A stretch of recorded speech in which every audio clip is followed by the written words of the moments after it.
Alright, we'll do a little Volkswagen video today. I had a question on cylinder heads for a Volkswagen, and I guess the question was, you want to increase the motor from a 1600 to a 1915, I think, if I'm correct, and you want to know of, what would be a good cylinder head. The cylinder head's what makes the power. The cylinder head and the cam, of course. When you make the pump bigger, you need to open the valve further, or increase the valve diameter. And a lot of time the head's overlooked. In the old days, we'd start with a head, maybe not as crashed as this one, but we start with a head like this, and we pull all the seats out, and we completely weld the head up over the intake port area there, and we'd port completely out of that port and put larger seats in depending on the size of the motor, and we'd have 50-60 hours on a set of heads to get them to perform properly. Now with the state-of-the-art CNC machines that they have out there, the best cylinder head on the market probably for the bang for the buck would be the CB Performance head, either the wedge port or the Banditos head that they have. It was a pretty nice cylinder head, but any of their heads are pretty sweet. They have the hardened seats in them. Volkswagen, never intended these to run on unleaded fuel, so if you're going to run unleaded fuel, you have to take the exhaust seats out and put the hardened seats in there so you can run today's fuels. That's already done for you. It's built into the CB Performance head.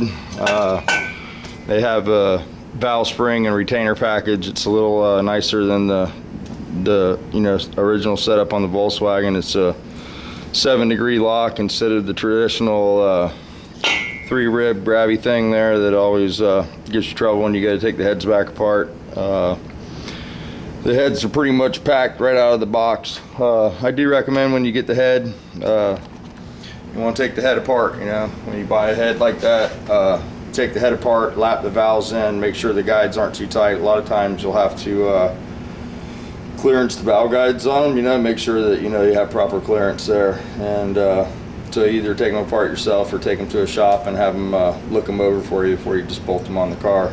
But pretty much the best bang for the buck is the wedge port.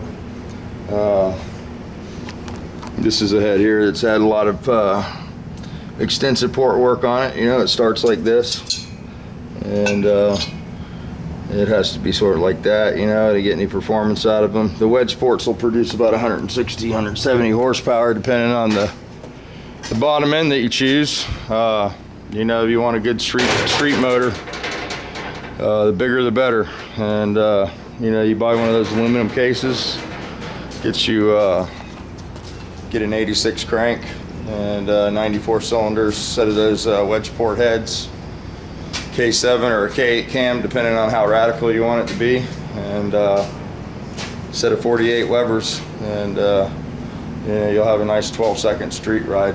So I don't really know what kind of motor you're looking for, if you're wanting a daily driver or whatever, but if you give me a call, I'll talk to you on the phone. It's easier to talk about combinations and stuff and give me an idea of what kind of engine you're looking for.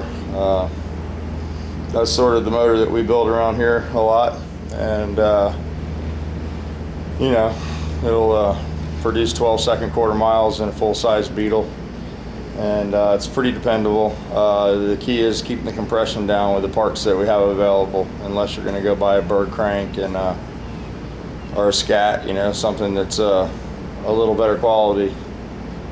You got to keep the compression sort of to a limit, and then with the fuels today, there's no sense getting out of control of the compression if you're going to drive it on the street. So we like to put the compression down there about 6.9, and a lot of guys think that the compression kills performance, but they run really well, and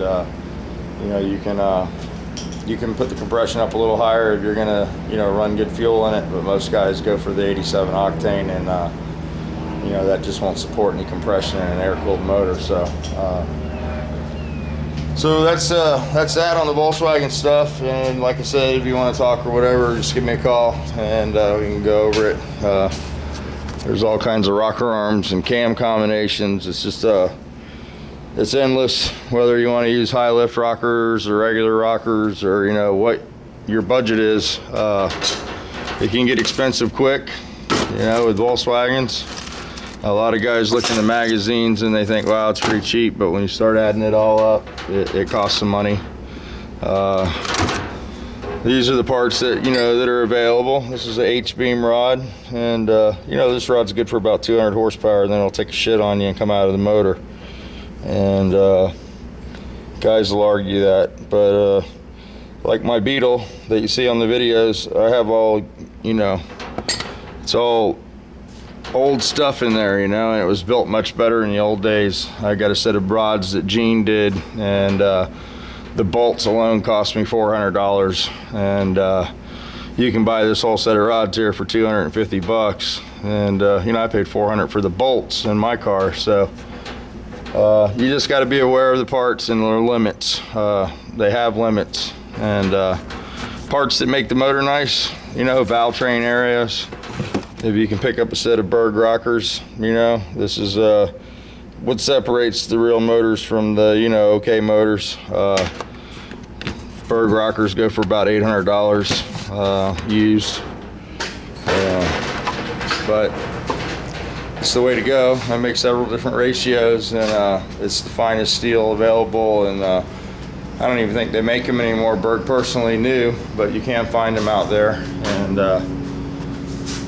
you know, what rocker arm you use decides on what camshaft you pick. They have the cams for high lift rockers, and they have the cams for the one-to-one rockers. So, you know, like I said, there's thousands of combinations.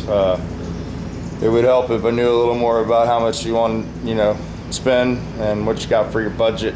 And like I said, give me a call and we'll work something out. I'll add some stuff up for you. And you know, if you don't want to go the CB route, I can call Clyde for you, Clyde Berg. He does nice port work. That would be the, you know, the Cadillac of the cylinder heads. If you went to him, you spend a lot more money, but you get a lot more cylinder head. And you know, that would be my first choice. CB Performance would be the middle of the road, pretty much what people can afford choice. And there are other cylinder head guys out there, and with cylinder heads you definitely get what you pay for, you know. That's why the CB heads really value for $600 or whatever it is, like 700 bucks plus shipping. Some of the old heads that we used to use on our race cars, you know, we used to class race, we'd take an old head, send it out, and you know, Gene would charge us 2,700 bucks. We'd get the head back, it'd be full of porosity, and you know, you wouldn't even think the thing would run. You put it on there and set the record. So there's a lot of art to cylinder head porting, and especially in the Volkswagen world, it just depends on the power you want to make. But there are some cylinder heads that make it real possible to make some street power, you know, now, and then you can buy this stuff right out of the box and bolt it together. And the key is getting the compression set properly and buying the right carburetors. So with that being said, I'm not gonna do the Volkswagen stuff too much longer. I will let you know that when I get done with this paint stuff here, man, we're gonna do a lot more Volkswagen videos, and gonna get the mill going over here, and cut some cases, and cut some cylinder heads, and all that fun kind of stuff.